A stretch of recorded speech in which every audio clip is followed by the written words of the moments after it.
So one of the panelists asked a feminist a question, and that's a question I've never seen a feminist ever address or even contemplate. Right now, and women have the same rights as everyone. We're equal right now. So how far do feminism have to go before you guys see that we're equal?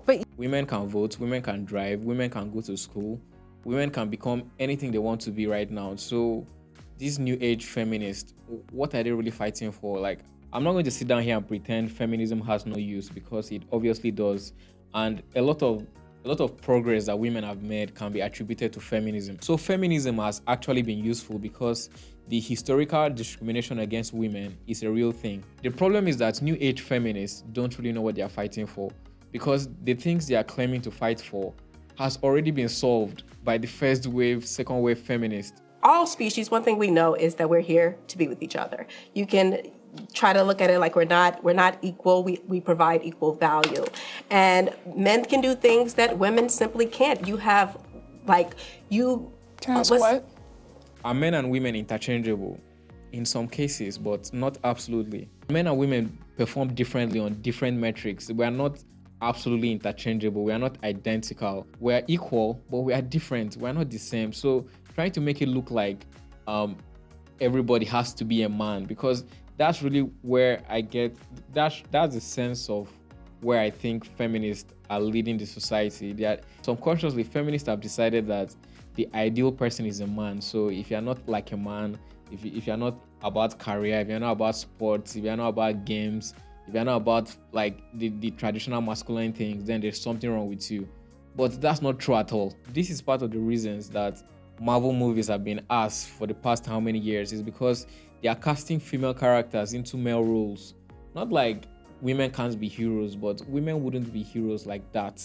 Women also have their patterns. They also have their feminine approach to things. But Hollywood just ignored that and forced all of them to be men. And as a result, a lot of the movies that came out recently have been unsatisfying. It's like, I think men have been taught that their emotions are logic. It's not that they're more logical. They're not better decision makers. They're not the ones running our households. It's women that are running the households, you know? Households that are led by women and versus single households that are led by men.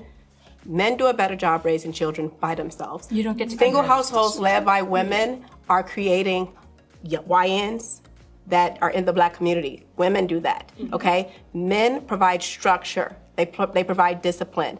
And that's within the woman too. So men sound like great mothers. I'm sure that's not what you expected, because it turns out men do a pretty decent job at raising kids. It's not like I'm trying to promote single parent households, because I think the ideal place for a child to grow up is a house where they are both parents. So it's not like I'm trying to do that. This is to show you that even in places where you would think men wouldn't thrive, we still thrive. You wouldn't really expect children raised by men, by single men, to be better than children raised by single mothers, but that's just what it is. And again, this is on average. It's not like there is no one man that has done a terrible job at raising kids, because there are absolutely men like that. But this is on average. On average, men do a better job at raising children alone when compared to women raising children alone. Find me the society of women that are doing it by themselves. I would love to see it. Exactly, it doesn't exist. Why though?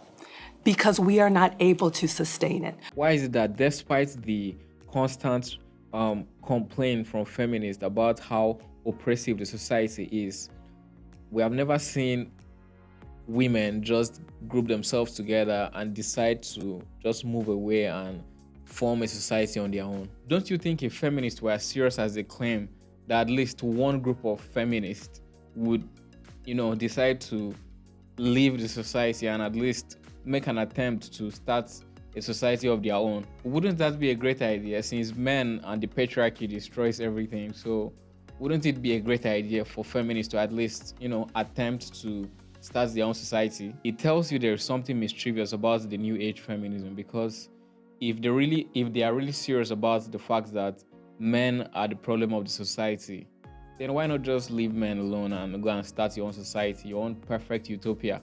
The core challenge with new age feminism is that it begins with some fundamentally wrong axioms. Like, the new age feminism assumes that men fundamentally hate women. They forget that the average man has a wife or a mother or a daughter or a sister.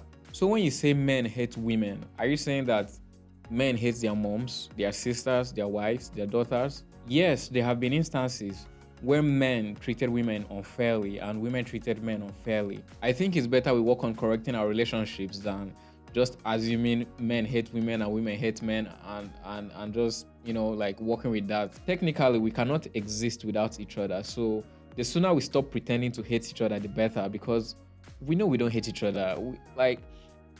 I've had these friends where they did things for their girlfriends, and I was like, whoa, so you could do that for someone. You've seen pictures online where a guy got a lady a bouquet full of cash.